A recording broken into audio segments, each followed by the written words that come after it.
प्रयास करना, जब जब जिस जिस महीने में जो जो प्रदोष पढ़ा करे, जब प्रदोष पढ़े बन सके 1 बेलपत्र, बन सके 5 बेलपत्र, शमी पत्र, हरे मूंग, हरा मूंग, बेलपत्र, एक कलश के अंदर थोड़ा सा पानी लेकर 1 बेलपत्र, हरा मूंग, शमी पत्र डालकर और उसमें थोड़ा सा गुड़ डालकर भगवान शिव का स्मरण कर कर प्रदोष काल में, मान लो कोई काम आपका बहुत जरूरी है, बहुत दिनों से आप थक गए हैं, नहीं हो रहा, कर्जा बढ़ रहा है, धन नहीं आ रहा, व्यापार नहीं चढ़ रहा, या कोई समस्या बहुत प्रबल है, कोई एग्जाम में बैठ रहे हो नहीं हो रहा, परीक्षा भी दे दी है, रिजल्ट आने ही वाला है, तो भी प्रदोष काल में, प्रदोष के समय वो जल, मूंग, शमी पत्र और बेलपत्र और गुड़ का शंकर के शिवलिंग को समर्पित करना प्रारंभ कर दो। 2 या 3 प्रदोष करोगे, बाबा आपकी मनोकामना शीघ्र पूर्ण कर देगा। 2 या 3 करोगे, बाबा करे। गुरुवार की प्रदोष पड़ती है तो शिव गंगा के स्थल पर निवास करते हैं। गुरुवार की प्रदोष शत्रुओं का नाश करती है। ऐसी प्रदोषों का नियम वर्णन किया, फिर लिखा शिव महापुराण में, बड़ा सुंदर लिखा वेदव्यास जी ने। मान लो आप प्रदोष का व्रत नहीं कर सकते, आप अगर व्रत नहीं कर सकते तो प्रदोष के दिन, प्रदोष काल में शाम का समय, सूर्यास्त का कुछ पल, कुछ घड़ी के पहले से लेकर बाद तक का प्रदोष काल के अंतर्गत आप शंकर जी के मंदिर में जाकर 1 लोटा पानी, 5 बेलपत्र भी अगर समर्पित करते हैं तो संपूर्ण प्रदोष का फल आपके भाग्य में प्रबल हो जाए। शिव महापुराण में शिव कथा कहती है, नंदी का 1 पांव जो ऊपर होता है, आप लोग दर्शन करे होंगे शंकर जी के मंदिर में नंदी के, तो नंदी का 1 पांव उठा हुआ होता है, 1 पांव नीचा की ओर होता है।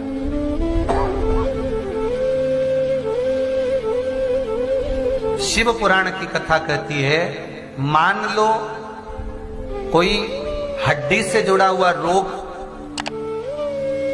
नेत्रों से जुड़ा हुआ, मस्तिष्क से जुड़ा हुआ कोई रोग रहता है, तो एक नीले कलर का फूल आता है महाराज, उस फूल में हल्दी डालकर गुरुवार का प्रदोष पड़ने पर जो नंदी के पांव के पास समर्पित कर देता है महाराज, उसका रोग धीरे धीरे समाप्त होने लगता है। लिंग पुराण कहती है कि नंदीश्वर भगवान के सामने जो पुष्प समर्पित करा जाता है उसको, ये तो लिखा था स्कंद पुराण और शिव पुराण, लिंग पुराण कहती है जो फूल आपने समर्पित करा उसको लाकर पानी की बाल्टी में डालकर आप स्नान भी कर सकते हो, उससे भी हड्डी के जितने रोग होते हैं उसमें आराम लगने लगता है। जैसे कहीं शरीर नहीं चल रहा, हाथ झुन्न पड़ रहा है, हाथ काम नहीं कर रहा, हाथ में झुनझुनी आ रही है, कंपन आ रहा है, उसमें भी ये प्रयोग पर होना चाहिए बृहस्पतिवार की प्रदोष।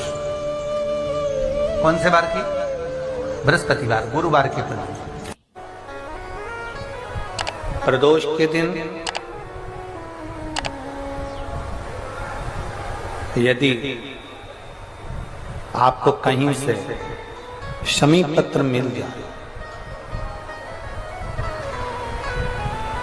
प्रदोष के दिन यदि कहीं से आपको शमी पत्र मिल जाए और प्रदोष काल में, प्रदोष का जो समय होता है, शाम का जो समय होता है प्रदोष काल,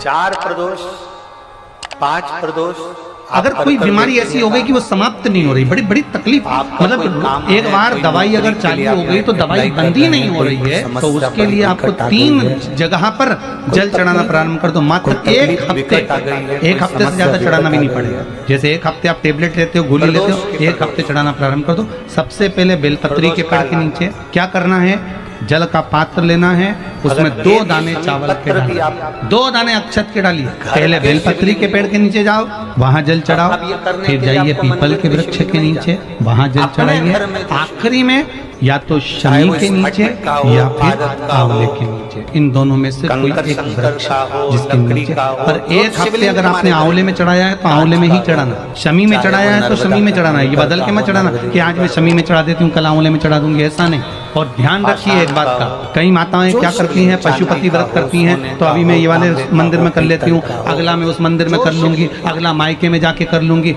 ये गलत है। अगर पशुपति नाथ का व्रत कर रहे हो तो एक ही मंदिर में करना। यदि आप भगवान शंकर के शिवलिंग पर समर्पित कर रहे हो और उस शमी पत्र को उठाकर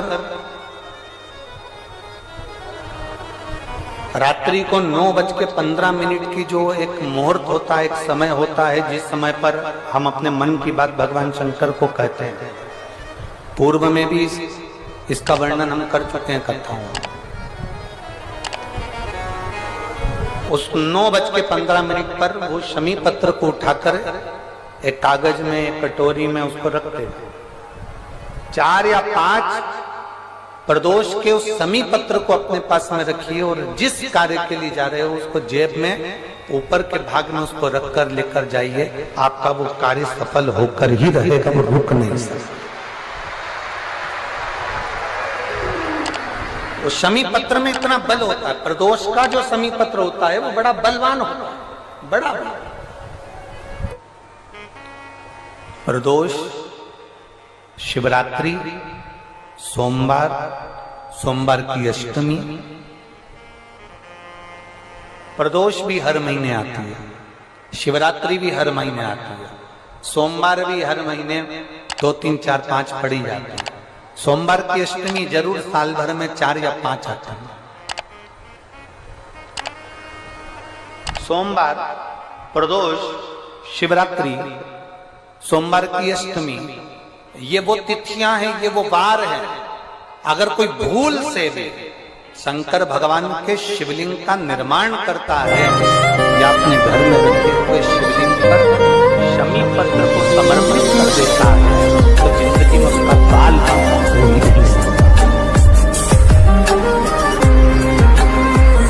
प्रदोष के शमी पत्र में बल होता है। प्रदोष के शमी पत्र में मैं सुनील जी को धन्यवाद दूंगा, आपको बहुत बहुत साधुवाद। ये 5 दिन की कथा में 22 तारीख को प्रदोष पड़ रहा है और बाबा की कृपा है आप पर, जो ये प्रदोष के समय पर भी कथा चल रही। कथा का समापन 23 को है पर 22 को प्रदोष पड़ जाएगा। कितने किस्मत वाले हैं रेवाड़ी वाले, घर जाके नजर उतरवा लेना राइनो उनसे हो।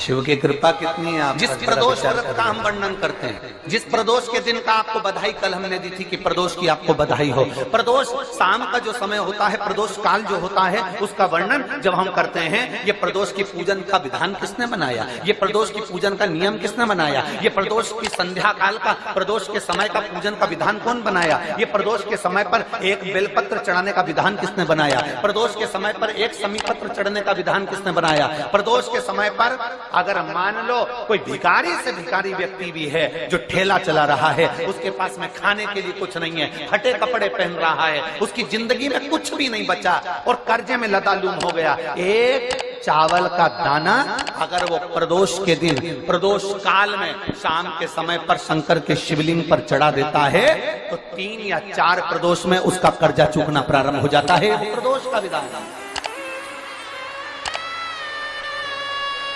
इतना ये प्रदोष का वर्णन करा किसने, इतना प्रदोष की महत्वता बताई किसने,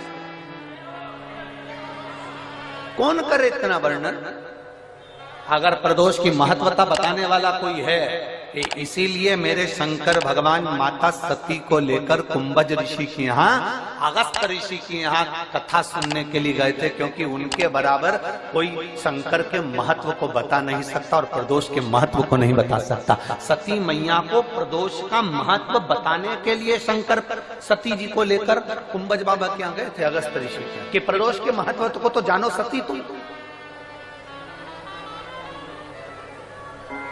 तुम प्रदोष के महत्व को तो सती जानो, तुम प्रदोष के महत्व को तो सती पहचानो कि प्रदोष का महत्व क्या होता है, प्रदोष काल का महत्व क्या होता है, प्रदोष के समय का महत्व क्या होता है। जिस समय पर सूरज डूब रहा हो, चंद्र प्रकाशित हो रहा हो, दोनों का मेल हो रहा हो, ना तो पूरा सूरज डूबा है, ना पूरा चंद्र आया है, ना पूरा अंधेरा है, ना पूरा उजाला है, उस समय को प्रदोष काल कहा गया, उस समय को प्रदोष का समय कहा, प्रदोष काल कहा। अब कई लोग हमसे कहते हैं गुरुजी आप हमको प्रदोष का समय बताया करो कि प्रदोष काल किसको कहते हैं, प्रदोष का समय किसको कहते हैं। अब एक बात हम आप सबसे कहना चाहते हैं, जितने लोग आस्था चैनल पर सुन रहे हैं, जितने फेसबुक यूट्यूब पर सुन रहे हैं और जितने रेवाड़ी की इस पवित्र धरा पर कथा को सुन रहे हैं, आप सबसे एक बात कहना चाहेंगे, अगर हम समय देखकर बताएं आपको कि शाम को 6 बजे, 6:30 बजे, 6:30 पे लेकर 7:30 के बीच में ये समय है, या 5:30 से लेकर 6:30 तक का ये समय है, या हम तुमको बोल दें कि इतनी बजे ये समय प्रदोष काल का रहेगा या इतनी बजे ये समय रहेगा, तो देखिए कभी कभी ठंड का समय आता है तो दिन जल्दी ढल जाता है, कभी कभी गर्मी का समय रहता है तो दिन बहुत लेट ढलता है। इसलिए समय की गणना से मत चलो, आप तो ये अंदाजा लगाकर रखो कि दिन ढल रहा हो, अंधेरा होना शुरू हो रहा हो, सूरज डूब रहा हो, चंद्र प्रकाशित हो रहा हो, अंधेरा अपना काम कर रहा है, सूरज ढलता जा रहा है, दिन कम होते चले जा रहा है और अंधेरा थोड़ा बढ़ते चले जा रहा है। इन दोनों का जो मिलन का समय हो, अब वो कितनी भी बजे, आप तो बस उसके मिलन का समय निकाल लो, वही समय प्रदोष काल कहलाता है, वही समय प्रदोष काल।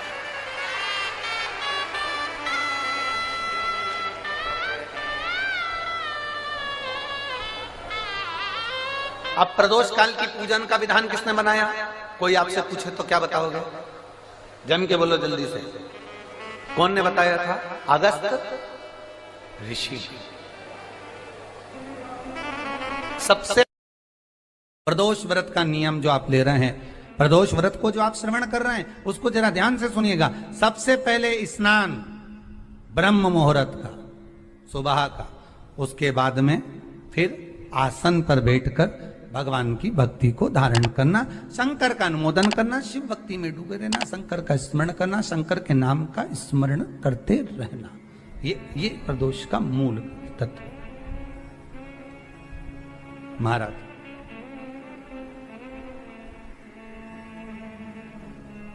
प्रदोष व्रत करने वाले को भोजन नहीं करना चाहिए, ध्यान दीजिएगा। फलाहार करो, उसमें भी नमक का सेवन मत करो। प्रदोष व्रत में नमक का सेवन वर्जित होता है। कोई कैसे कहते तुमको कि तुम अभागे हो, ना ना, हमारे बराबर भाग्य नहीं है किसी का।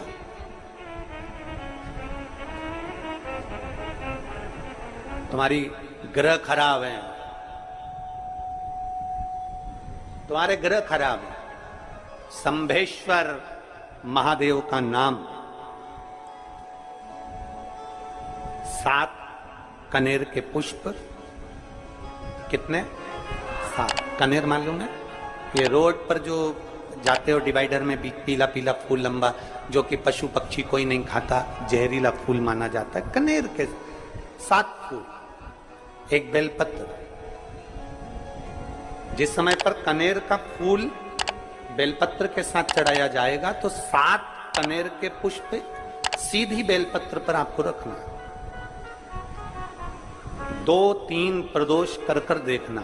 अगर कोई आपसे कहे कि आपका भाग्य ठीक नहीं चल रहा, आपकी किस्मत ठीक नहीं चल रही, आपके ग्रह ठीक नहीं चल रहा है, आप भाग्यशाली नहीं हो, पहले तुम वहां से उठ जाओ, उसके बाद में देवाधिदेव महादेव के पास 7 कनेर के पुष्प एक बेलपत्र में रखकर नंदीश्वर के पास में बैठकर श्री शिवाय नमस्तुभ्यम बोलकर अशोक सुंदरी वाली जगह पर स्पर्श कराकर भगवान शंकर पर 7 फूल के साथ बेलपत्री की डंडी अशोक सुंदरी की साइड हो, ऐसा स्मरण करते हुए शिव को समर्पित कर दे। वही बेलपत्री 5 बार नमः शिवाय या पंचाक्षर मंत्र, षडाक्षर मंत्र या श्री शिवाय नमस्तुभ्यम बोलकर वही बेलपत्री 3 प्रदोष, 4 प्रदोष, 5 प्रदोष, 2 प्रदोष, जितने प्रदोष आप चढ़ा रहे हैं प्रदोष काल में, वो बेलपत्री लाकर अपने कक्ष में अपने पूजन वाले स्थान पर रखते जाओ। एक बेलपत्री एक प्रदोष पर लाओगे, अगला प्रदोष आएगा, कितना अंतर पड़ता है आपके भाग्य बदलने में, आपको खुद मालूम पड़ जाएगा कि आपकी किस्मत कैसे बदल गई। मेहनत आपको करना है, परिश्रम आपको करना है, लगन आपको लगाना है, और बेलपत्री और कनेर का पुष्प शिव को चढ़ा। चालू करो प्रदोष प्रदोष चढ़ाना और चढ़ाओ शंकर का भजन। यहां नहीं चढ़ा सकते, अपने घर पर चढ़ाओ, अपने शिवालय में चढ़ाओ, अपने देवालय में चढ़ाओ, अपने नजदीक में जो शंकर मंदिर वहां चढ़ाओ। आराधना शिव की। कोई कह दे तुमसे कि ये ठीक नहीं, प्रथम आप ये जो कनेर के फूल चढ़ाओगे ना, इसमें श्रंभेश्वर महादेव का भाव होना चाहिए। श्रंभेश्वर महादेव, फिर से एक बार बोलो, कौन से महादेव? श्रंभेश्वर। और फिर एक निवेदन, मान लो कि डॉक्टर कहते हैं कि धड़कन नहीं आ रही है,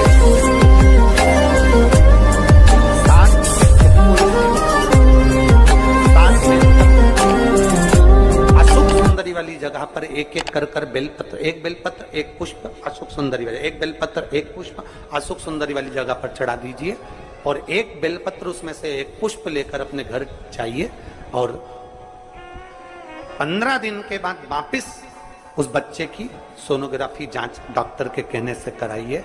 बाबा उस बच्चे की धड़कन, श्वास और शरीर पूरा देगा। श्रंभेश्वर महादेव में श्रंभेश्वर महादेव का जब नाम लिया जाता है तो 33 कोटि देवी देवताओं का एक साथ नाम उच्चारण हो जाता है। 33 कोटि देवताओं।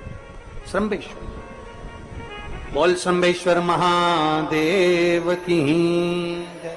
श्रंभेश्वर भगवान का स्मरण किया है। आगे वर्णन आया है भगवान के सुंदर आनंदमय स्वरूप का। जब भगवान देवाधिदेव महादेव आनंद में विराजमान थे, देवता और राक्षसों ने मिलकर मंथन किया, मंथन में विष निकला जो देवाधिदेव महादेव के पास पहुंचा। शिवजी ने विष को धारण कर, क्योंकि घर का जो बड़ा होता है, घर का जो बुजुर्ग होता है, उसको बहुत सहना पड़ता है, बहुत सहना पड़ता है। घर का जो बुजुर्ग है, घर का जो बड़ा है, उसको सहना पड़े, सहन करना पड़े, और सहने की आदत होना भी चाहिए।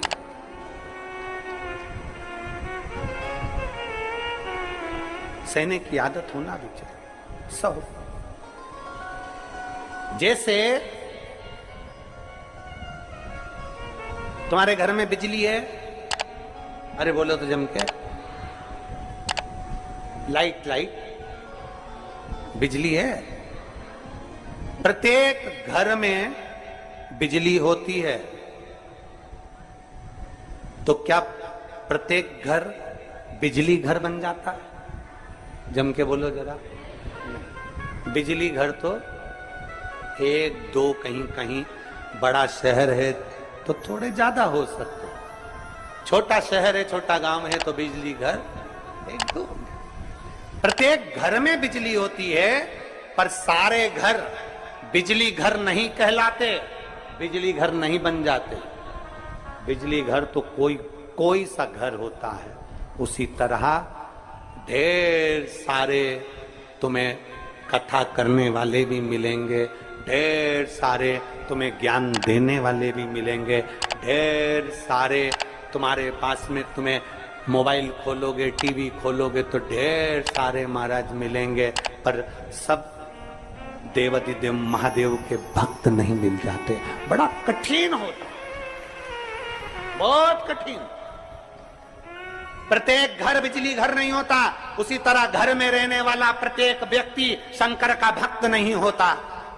उस घर में रहने वाले 10 लोगों में, 15 लोगों में, 20 लोगों में, 25 लोगों में, 5 लोगों में, 10 लोगों में कोई 1-2 ऐसे होते हैं, कोई 1-8-2 ऐसे होते हैं जो शंकर की भक्ति में डूबे होते हैं, शिव के स्मरण में डूबे होते हैं। घर वालों को लगता है कि काम पर काम हो रहे हैं, अच्छे काम हो रहे हैं, खूब अच्छे काम हो रहे हैं, पूरे खानदान में अच्छे काम हो रहे हैं। कई लोग कहते हैं इसकी कृपा हो गई, उसकी कृपा हो गई। ना, जो रोज तुम्हारे घर में से कोई एक व्यक्ति शंकर को जल चढ़ाने जा रहा है, ये उसकी कृपा है जो तेरे घर में आज सब कुछ आनंद होता चले जा रहा है, ये उसकी कृपा है। अंत बिंदु मेरा शिव है। चंचुला देवी हाथ जोड़कर कहती है, प्रभु कृपा करिए। भगवान शिव विष पीकर नीलकंठधारी बन जाते हैं। अमृत पीने वाले देव कहलाए और विष पीने वाला देव अधिदेव महादेव कहलाए। महादेव। थोड़ा दुख आए तो चिंता न करना, बाबा कुछ अच्छा करने वाला होगा। थोड़ा कष्ट आए तो चिंता मत करना, बाबा कुछ अच्छा करने वाला होगा।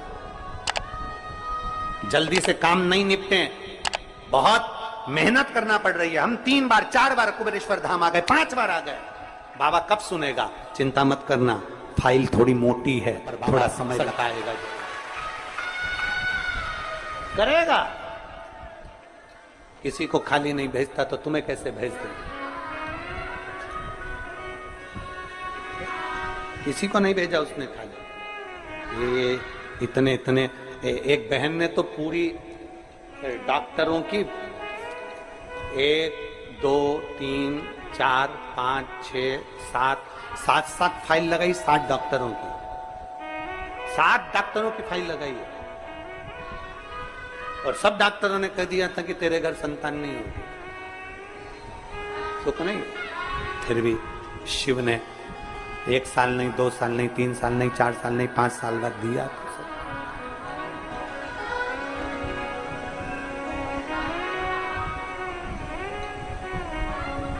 देता जरूर है, थोड़ा समय लग सकता है। विष पीने के बाद भी बाबा का नाम नीलकंठधारी हो गया, त्रिपुंडधारी हो गया, त्रिकालदर्शी, कैलाशी, अविनाशी। क्या नहीं देता। शिव कथा कह रही है, भगवान शंकर का चरित्र कर रहा है, शिव महापुराण की कथा कर, ओगड़दानी का चरित्र कर, बाबा के सुंदर 12 ज्योतिर्लिंग का चरित्र श्रवण कराया, वर्णन किया। फिर वर्णन आया है मल्लिकार्जुन का। कार्तिकेय बाबा जब रुष्ट होकर चले गए तो उनको श्री शैलम पर जाकर मनाया, मल्लिकार्जुन के रूप में विराजमान। जब अपने नजदीक में, अपने क्षेत्र में शिव महापुराण की कथा हुआ करे तो 7 दिन नहीं तो छठे दिन, 7वें दिन, एक